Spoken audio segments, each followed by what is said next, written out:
think we should be live now. Okay. Hello, everyone. This is Anna, and I'm the host of Mars Talks. And today with me is Baptiste Jamin, who's the co-founder and CEO of Crisp. And it is an amazing, high quality, super affordable customer support software. So, Baptiste, could you please introduce yourself? Tell us what you're doing. I mean, mostly I think people know you, but still. And thank you very much, Hannah. So first, thank you for getting me in your podcast, and thank you as well for pronouncing my name properly. Oh, yeah, you did. I tried many times. Yeah. But thank you very much for that. So basically, I am Baptiste. I'm the CEO of Crisp. So I'm 28, and we founded Crisp in 2015. And what Crisp does is basically we are the next generation customer software. So we let around 300,000 companies customer service software. So basically it lets all those companies to unify all their customer relationship in using our own solution. So from the live chat messages on their website to email, WhatsApp messages, Instagram, and even phone calls. And basically it's a top-notch way to unify all their messages into one shared inbox. Okay, thank you. Thank you for telling that. And you were 28 and Crisp is 8 years old, right? Yeah. So you founded it when you were 20. Yeah, absolutely. Yeah. That's incredible. But back then, Zendesk, Kayako, Intercom were already there. Yeah. So how did you come up with this idea? This giant. How did you even think about competing with those? Well, in fact, we never thought about competing with anyone here. I mean, we just wanted to do Crisp our own way.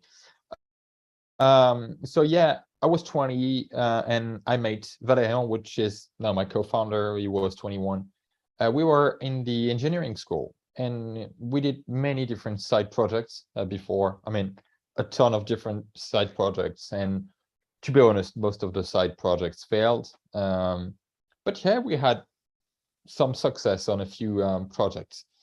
And most of our projects when we were teenagers were messaging systems. So we knew how to do a chat system properly. And in the same time, we were working on as engineering apprentice in big French tech companies. For instance, on my end, I was working for Orange, which is a French ISP in the customer service field. So I was in charge of coding tools to offer better customer service tools for internal teams. So we really knew that customer service is very important. I mean, if you look at the past 2000 years, I mean, why every time you go to the same restaurants, you go to the same hairdresser, etc., why you use the same brands for cars, shoes, etc. It's all about customer service.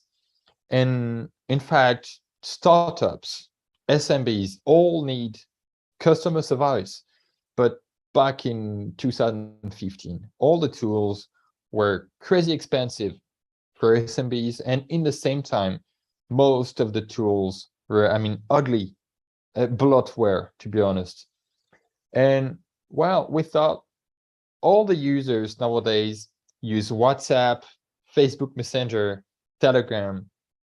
I mean, we're using top-notch messaging apps. And we thought we should provide the same for businesses to get in touch with their own customers. And it's what we did without looking at the competition at all. For instance, when we started Crisp, we didn't know about any competitor out there. Okay, so that was a bold move. You just wanted to make customer support better, or maybe easier, right? Yeah, More we wanted to do user-friendly. crisp, and we made crisp our own way. Okay, so I guess the focus was on the product. I Yeah, mean, absolutely. Yeah. yeah, if you go to any accelerator, any mentor right now, they will tell you, focus on the customer, focus on their needs, focus, talk to the customers before you do anything. Did you do that, or you just had an idea of crisp and you No, just went in with it? fact, we did many different things we shouldn't do. So we did the typical engineer stuff. So for instance, we made the product without telling anyone, without meeting anyone, not trying to understand customers' needs. I mean, we did something very opinionated. You're French, We so. released Crisp in September 2015, and so when we released Crisp, it was like super minimal. I mean, it was only possible to text. Right. I mean, text messages, not even emojis, not even files, audio messages, nothing, just pure text messaging with raw features. But when we released Crisp, it was like very minimalistic and very easy to use. And because of that, we got our first 10 users. We collected all their feedback and improved Crisp on a daily basis. I mean, we really worked hard when we got our first 10 users to better understand why they were using Crisp, and what were their journey, what were the goals, what they wanted to do with us. And yeah, Right. and we did that. And then we got 15 users, 20, 30, 100. And then at some point, one of our users, initial users, featured us on Product Hunt. And then it was a big boom. Okay, that's amazing. But you almost make it sound too easy. At first you said, you didn't really care for the customers. You just created something opinionated, right? But then you said that you really cared what your customers said. And this is something very different to the normal developer approach, right? So what made you think about the customers? What made you turn to them and ask questions? Well, the thing is, so you need to remember we were pretty young. Yeah. So we didn't have, back in the times, we didn't have all these books, all those podcasts, etc. So we tried to do things in our own way. So we tried to do Crisp with our own feelings. I mean, something opinionated. But at the end, when we got our first 10 users, I mean, for me, I was like super addicted. Like when you have your first users, they use your product every day, they need you. And when you have a user telling you, well, right now I can do this, but if you add this plus this, well, it could be incredible. Why not doing that? And as we were using Crisp for us as well, I mean, we were dog fooding our own product. We really felt the need to add some different features to change Crisp around the customer's needs, and it's what we did, and and we still do that as well right now. That's amazing. And well, you said we got the first 10 users. 10 users are still quite a lot for someone who just launched, right? So how did you get them? How did you find them? So we got lucky, to be honest, because so as I explained, we were doing something opinionated engineering stuff. I mean, typical tech guys not talking to anyone. And so when you were going to the Crisp landing page, it was password protected. I mean, no one could sign up. That's interesting. So you need a password, everything. And I got a friend who texted me and he told me, well, can I sign up on Crisp? And I told him, no, you need the password. I mean, we are not launched officially. he told me, well, just remove the password protection. I just want to try. And so we did that. We removed the password protection on the landing page. And in the next 24 hours, we got 10 users coming from nowhere. Oh, wow. And what happened is this friend did some like growth hacking stuff. He emailed random companies. I mean, not random companies, but he was like super angry about some companies not having a proper customer support. I mean, just a contact form that nobody cares about on a page on the website. So he told him, well, you should use Crisp. It's free. They're French. Just use it.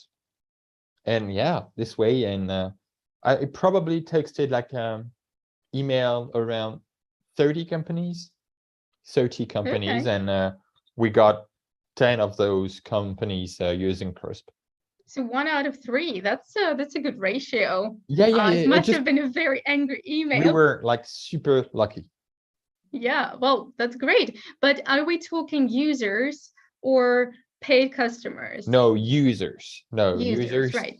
So initially, Crisp was like free, totally free. Okay. And we still have a free plan. Why free? First, we didn't know anything about the market, the value of what specific feature, etc. And as I said, Crisp was super minimalistic. So Crisp was free, and at some point later, we almost 9 months later, we added the first paid plans. Okay. So what made you do that? It was free. What what made you do that? Like, how did you realize that people are ready to pay for what you're building? I mean, at the end, we are doing a company, so right. Yeah, we're not doing everything for free. But what's good with doing a free plan initially is it helped us getting a momentum, attraction, getting us more and more users. I mean, a snowball effect. Right. But yeah, at some point we needed to live, to improve the software, to getting paid, etc., hiring people. So yeah, we did paid features, but it wasn't a problem because our users, our initial users, really understood the value and they paid for it. Okay. Did you have some kind of a research on like what the price should be? And at that moment, did you look at your competitors and said, hey, you were charging like hundreds, thousands of dollars per month? Not really, to be honest. So we didn't look at the competition. We thought, well, in Europe, especially in France, we like things when it's a flat price. Okay. I mean, we wanted a plan which is not billed per month on a user basis, message basis, seat basis, or whatever. So we did flat pricing, a monthly flat pricing for companies. In fact, it's something which was super enjoyable for companies. When we released this kind of pricing, companies really loved this idea. And yeah, we did some research, but to be honest, the pricing we have today is quite the same to the pricing we had before.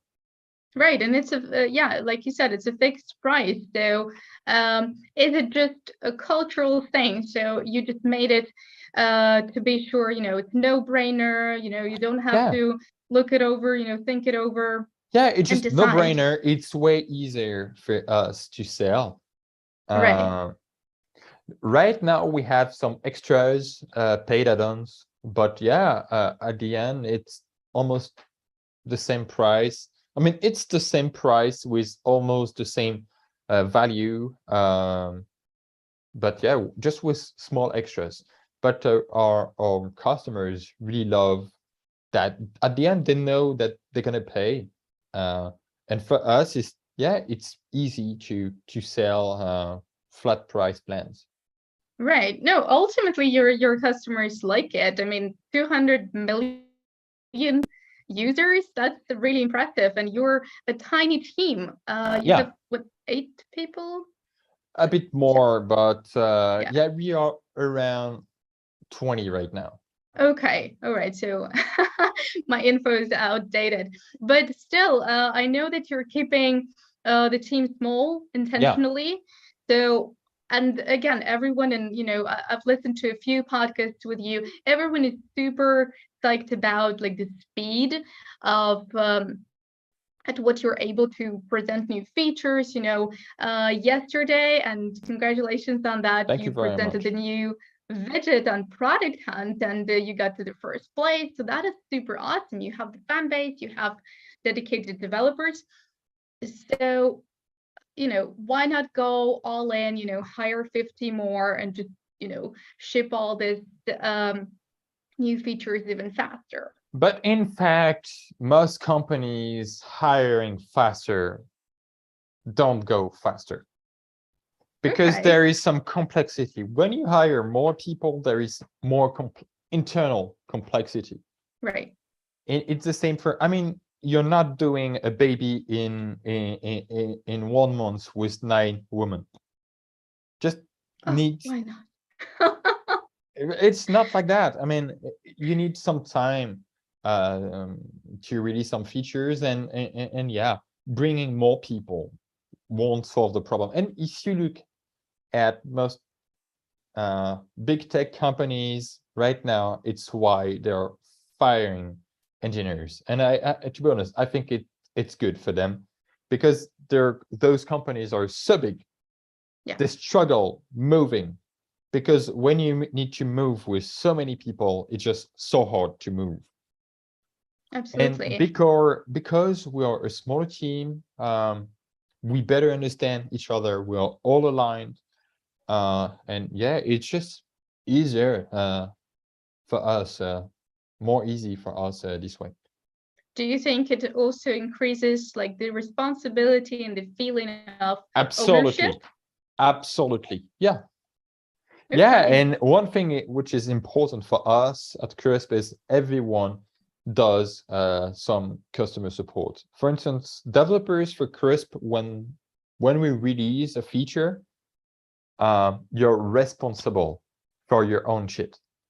I mean, let's say you break something, for sure, we're gonna have 20, maybe 50 users complaining about that.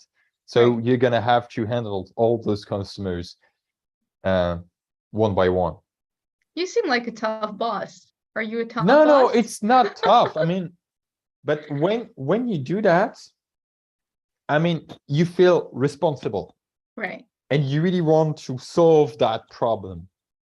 Because yeah, you can talk to the users, so they're telling you that you need to fix that. Yeah. So you fix that, and at the end you tell them yourself that it's fixed, and it's an amazing feeling Oh, when yeah. the users tell you, well, thank you so much. And Okay. That's a great dedication. I mean, you're all in, yeah, the entire team. and yeah, then it's like super enjoyable as well for developers because we all feel responsible for what we do, and for customers as well. It's like good because they feel that we care about them. Right. Okay. Well, I really want to go to the beginning of the story because this is probably the hardest part for any startup founder, especially for a bootstrapped founder. So there was you and your co-founder, right? Who was your first hire? Customer support. Okay. I mean, I was doing almost all the customer support myself, and I couldn't scale my time. Right. So yeah, customer support. It was our first scale because I mean for our first hire because we knew how to code. So for us, it was easier to just dedicate our time to improve the product Right. and training people in terms of customer service to like do the job I was doing before. And then we hire a developer. So it was a friend of us. So Okay. pretty How long easy. did it take for you to get to this first hire, if you remember? More than a year More and than a a year. half. Yeah. Oh, wow. Okay. Were you profitable by that time? Not yet, but it was just the beginning. Okay. All right. I also know that you had to sell your car to continue working on Crisp. Not really to continue, just to start Crisp, Okay. because I was a student before, and so yeah, doing a startup when you're a student is easy because you don't have any house to pay, you don't have Right. any, I mean, expensive stuff, you don't have any kids, etc. So it's easier when you're Right. a student because you can do something pretty cheap. But at some point I needed to dedicate my time on Crisp, and so I needed money, and yeah, I sold my car because Right. anyway, I didn't need the car. I didn't need the car anymore. I was living in Paris, but yeah, I was living in Paris with maybe maybe around 600 to 700 euros per month. Okay. Oh, in 2015. So Was yeah, that still possible? I don't know. Yeah, my flat my flat was around 400 something. So yeah, at the end you just only have 200 or 300 to live per month. But I was Oh, so wow. dedicated to the mission that yeah, at the end you really wanted to work. Right. Okay. You That's push yeah. so hard that at the end it works. That's an amazing dedication. You know, I have to give you that.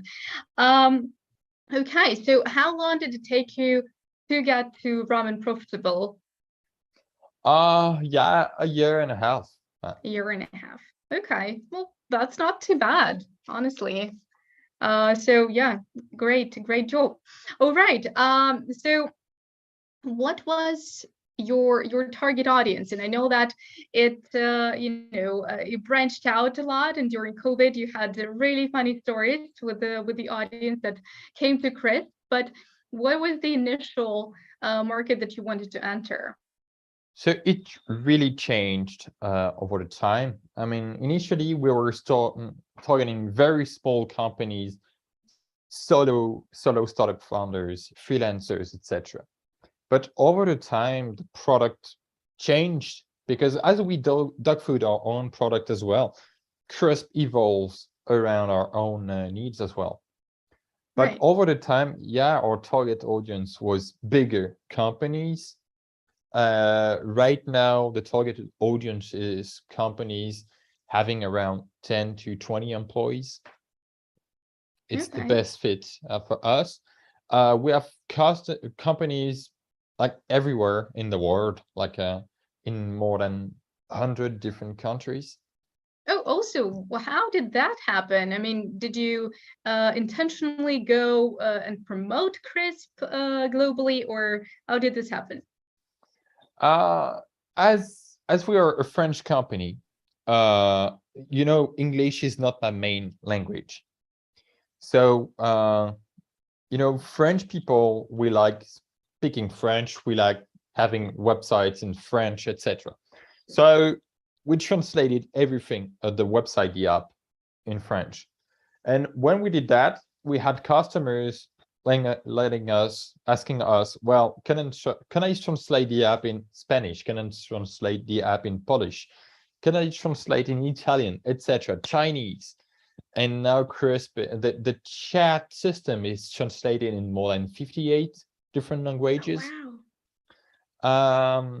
And the app in around 15 languages.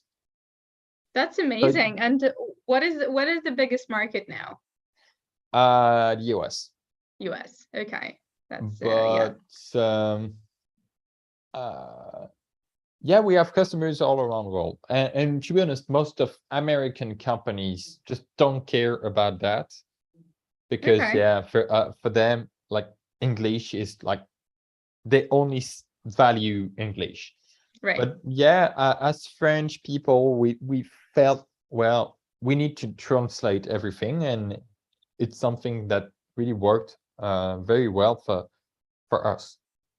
All right. Well, I think it's still a great strategy, and I love that it was still customer driven. You didn't have to penetrate into the market. Yeah, and But yeah, we have customers. You were asking about companies we're targeting, yeah, but we have e-commerce, we have software companies as well, but we have all kind of different industries. Like we have super funny stories with Crisp. So yeah, you were talking about COVID-19 pandemic. yeah, And what's funny about the COVID-19 pandemic is that we had like unusual kind of businesses, or in this case, not business, but organizations, using right. Crisp for different needs. And for instance, we had a few churches using Crisp for people to confess. Right. That I heard about it on the other podcast, and I actually I stopped and I went back and I thought, oh my God, did I hear that right? Torches. And Yeah, then I thought, okay, how did you react? yeah. I Like, did mean, you freak out? Like, what no, happened? just it's funny. I mean, it's just fun. And at the end, confessing is like a kind of customer service. Right. Um, but yeah, we have very different stories. For instance, we have a few non-profits using Crisp to offer help for people suffering from depression, or women being beaten by their husband. Right. Uh, Abused. because texting is easier than calling Right. Right. organizations using your phone. I mean, you can anonymously chat and get help from specialized people. So Right. yeah, And sometimes it's the only option to it's text. a better option to text, in my opinion, than calling. Right. So yeah, Okay. we have all kind of organizations using Crisp, from companies to non-profits. Right now, we have the French government using Crisp to Oh, reach wow. Ukrainian refugees in families, because That's Crisp is amazing. integrated with Telegram. Yeah.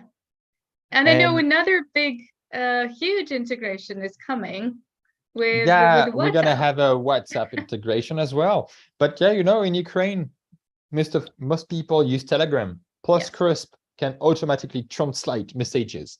So Ukrainian refugees can write in their own language, which is Ukrainian or Right. Russian, and Crisp then can automatically translate in French, and and then we translate back to Ukrainian. Okay. Wow. So that's a huge range of, Yeah, huge range. Yeah, yeah. and it's all about doing a good messaging app that helps people, that helps organizations, companies, and obviously end users, or not only users, but sometimes people in need. Right. Okay. So you are still focused immensely on the product. This is a Yeah, product-driven company, right? And product-driven growth. So and again, back to the widget launch and the new integration with WhatsApp. Not sure how this is going to go, if you're going to announce it on Product Hunt as well, right? So, and like you said, your first big shout out was on Product Hunt. So is that why you're coming back, and this is still your platform for announcing the big things? Yeah, we love the product hunt community. There are a lot of bootstrap founders out there. Right. So yeah, yesterday we just launched and announced our new chat widget, which is now officially available, bringing more features. Like for instance, it allows companies to embed their own FAQ right in the chat widget. So basically, it helps customers to solve their issues by browsing the FAQ right from the chat widget, and Right. a better integration with our bot system, and generally speaking, a very good design system. Okay. So You yeah, I you mean, it's a really a product hunt is really a community we love. That's perfect. You seem to, to absolutely love your product and love the community that you're serving. And like I said at first, it's been 8 years you're working on this. Yeah. So how do you keep yourself motivated? How do you keep yourself driven? And I guess the next logical question would be like, what is the end of it? Is there an end? Are you driving it to a possible acquisition, or how do you see it? Well, my daily job for the past 8 years changed like drastically. Yeah. I still code a tiny bit, but yeah, I still code and I still like coding, improving the product. It changed. Doing the Crisp product is quite different to what we did before, because when you have a bigger audience, when you have around 300,000 companies using a product, you can't break anything. Right. Because if you do so, it's going to be a disaster in terms of reputation, in terms of customer service, etc. So and as well, the scaling challenges are more important as well, because yeah, we have more customers now. So I don't think there is the end of it. We still like what we do with Crisp. I mean, right now the backlog is like full. I mean, there are many new features to add on Crisp, because messaging is really the future of customer service, and more people just want to text companies Right. rather than calling companies, etc. So there, and in the same time, many companies which are not tech companies want to join this move. I mean, the messaging move. They want to use Crisp messaging tools to do customer service. So it needs, I mean, Crisp needs to evolve in that way to better grow with our users. Right now, we have very big companies using Crisp. As I said before, typical companies using Crisp before were around 20 employees, but now we have bigger, I mean, way bigger companies and organizations using Crisp, and Crisp needs to scale for the needs. So right now we're moving, we're working on new features on Crisp. I can't explain everything, but basically the idea is making Crisp to make Crisp smarter. The idea is to bring some AI features, better analytics, and yeah, bringing more values, more data for companies, so we can better grow. They can better grow with us. Okay, that's wonderful. And yeah, so are those bigger companies now the majority of your market, or are you No, still? it's not the majority, but Yeah, slowly it's gonna be. I think one day at the majority. Yeah. it's going to But grow. Okay. we still love small businesses. I mean, it's what we come from. And yeah, we have many new features coming for small businesses. Recently, we released our App Store. So it's a marketplace system allowing third-party developers to bring their own apps on Crisp.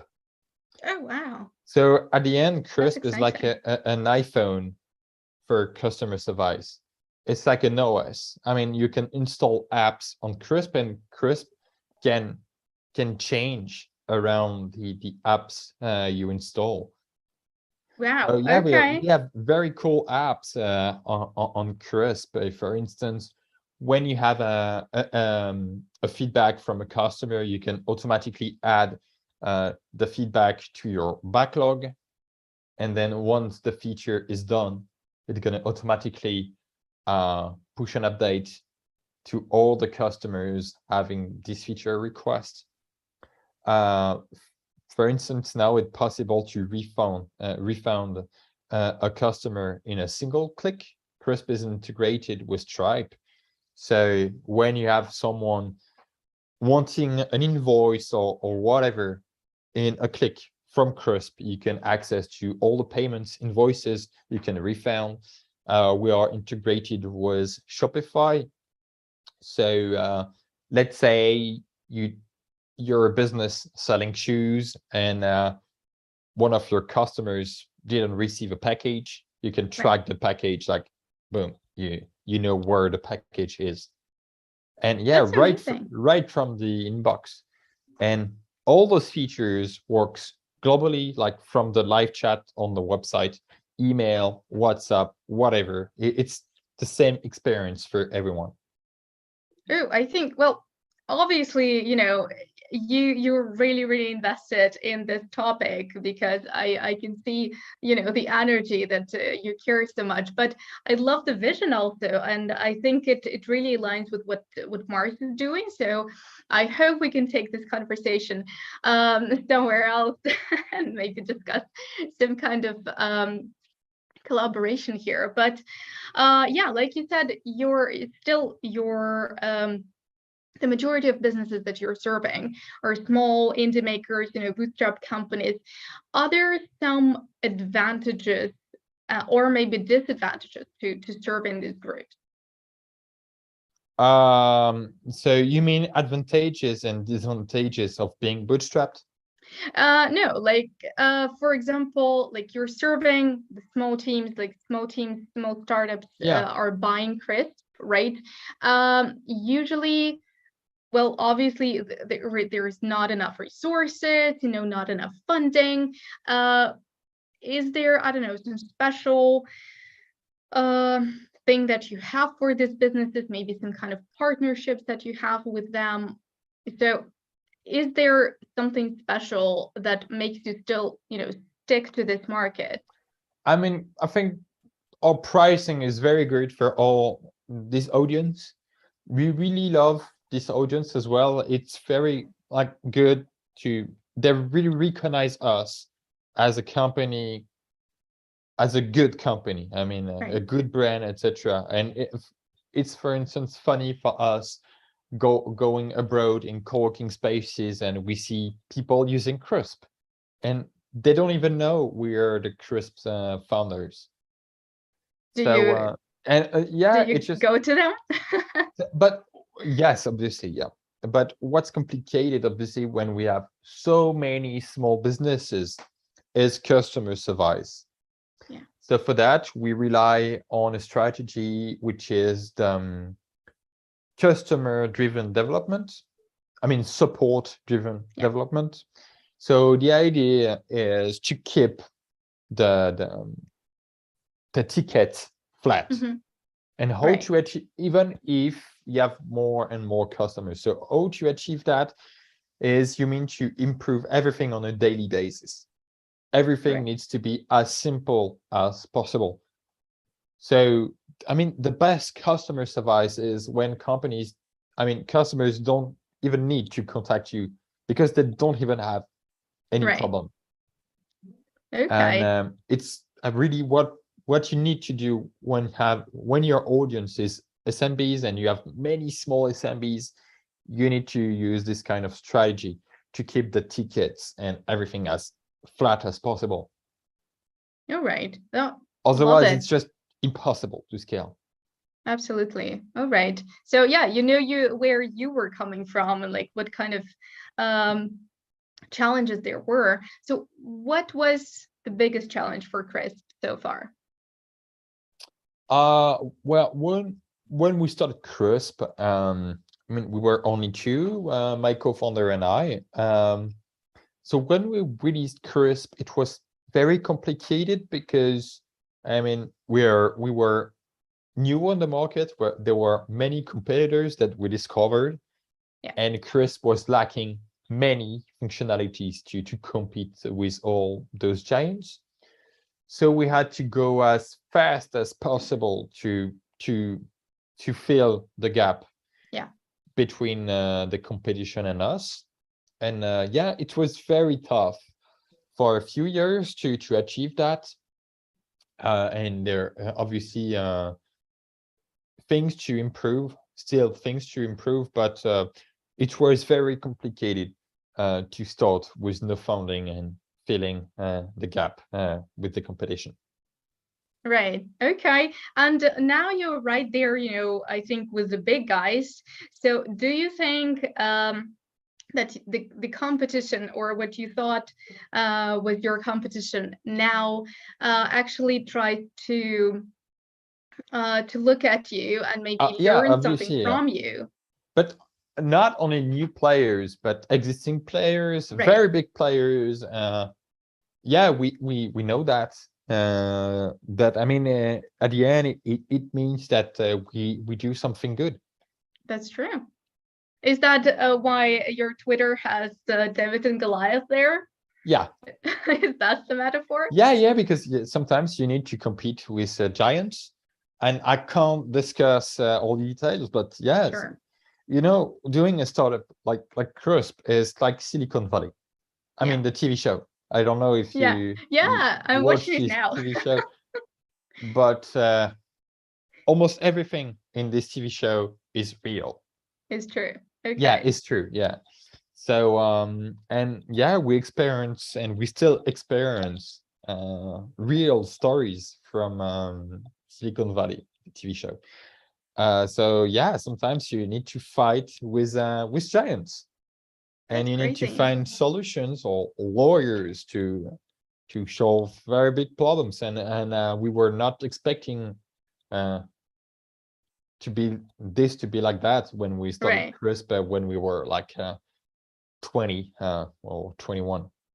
Well, like you said, it means that you're doing something right. Absolutely, yeah, absolutely, yeah. But Yeah. yeah, it's just you told what changed between the beginning of CRISPR and now. It's just, yeah, it's not the exact same job.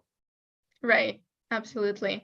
So yeah, we never actually got to your motivation and like how you stay out of burning out, how you keep driving yourself and the team forward. What helps you? So at the end, I need you need to have a good work and life balance. So for instance, before, when you were only two, Valerian, my co-founder, and I, we were working every time. I mean, in weekends, nights, every time. And I think in life, sometimes you need to do that to succeed. But at the end, now I think we need a good balance between work and our life. So what I do is just I watch TV shows, I do music, I like driving fast cars. I mean, sometimes you need fun in life and Right. work. I mean, my work is fun. I love my work, but at the end, you need to stop working. So I don't work during weekends. I just try to have a regular work and life balance, and sometimes I need to force myself to stop. Okay. And I don't feel like I'm a bit a work alcoholic, but sometimes you need to force yourself to stop, because you will do shit otherwise. So you need to stop to not break mentally and to keep pushing on the long term. Right. So sometimes you need to distance yourself to see the bigger picture. Yeah, you take a break, go somewhere, a sunny place, Right. getting good What's your vibes. favorite TV show? My favorite TV show, I Yeah. really enjoyed Better Call Saul. Oh, Better Call Saul. Yeah, Yeah, that's a good one. I really want to be this Friday because we're gonna have the new season for The Crown. Yeah. That series about the Queen. Yeah. Right now I'm watching Nip Tuck, which is a very old TV show. Don't know. Never heard It's of it. about plastic surgery. Oh, okay, that's that's Yeah, interesting. I'm not a TV show addict, but Yeah. sometimes you need to unplug your brain and Right. yeah, unplug your brain. A little Netflix never hurt nobody. Right. Absolutely, yeah. What's your favorite car to drive? I have a C6 Corvette. Oh wow. Okay. Corvette was my dream car when I was 12. Yeah, quite the same. I was going to the 24 hours of Le Mans with my father. Like Crisp is based in France, and we are not so far. So we are based in the west of France. So technically, Right. we are not so far from the 24 hours of Le Mans track. Mm. So every year I was going there, and I was seeing, watching at the Corvette's car, and Corvettes and American cars are very different to what we have in France and in Europe generally. It's like in the US, Corvettes are like typical cars, but Yeah. in Europe, it's for kids or teenagers. It's like, wow, it's just amazing. So I wanted this car, and at some point when Crisp was successful, I managed to get the car. What color is it? Blue. Oh, I wanted yellow. This kind of blue. This kind of blue. Oh, and that's another topic that I really wanted to touch upon. You have your own merch. So Yeah. why? And I know that this is the pattern, right? Yeah. My colleague was telling me about it. He said, Chris sent me a t-shirt, and it's an amazing t-shirt, and like the visuals are so good. So why? How did you come up with that? And It's a very funny came up with story. this? We started a YouTube channel. So in this room, in the room I'm speaking, Yeah. We started a Okay. YouTube channel. It was 3 years ago, and the room is not so big. Yeah. So we needed a solution for the room to stay as small as possible, and the only solution was actually to paint the wall. All right. So I tried to. So I were on YouTube and seeing YouTubers how they paint their walls, etc. And there is a very French YouTuber, and I thought, wow, his wall is just amazing. And Camille, which is the head of customer support at Crisp, was just joining Crisp. I mean, like it's been like 2 days she were working at Crisp, and she told, well, this YouTuber, the guy who painting the wall, Yeah, in his room, it's a friend of my brother. Okay. So we found the guy, and he came like 1 week later to paint this wall. That's amazing. And at some point we wanted to do a t-shirt with the same pattern, and we found a great local company who crafted the t-shirts. I mean, on flat boards, and with the laser they printed everything. So they printed the patterns on the t-shirt, like on every side, right, from the front to the back. Yes. Everywhere. Yeah, I saw it. It's pretty amazing. But how did you come up with, with distributing it? Why did you decide to do that? I mean, sometimes you need to do funny things, and yeah, we wanted those t-shirts, and we got the t-shirts, and sometimes you have friendly customers, people you like, and so we just send t-shirts for free Oh, cool. when we enjoy people.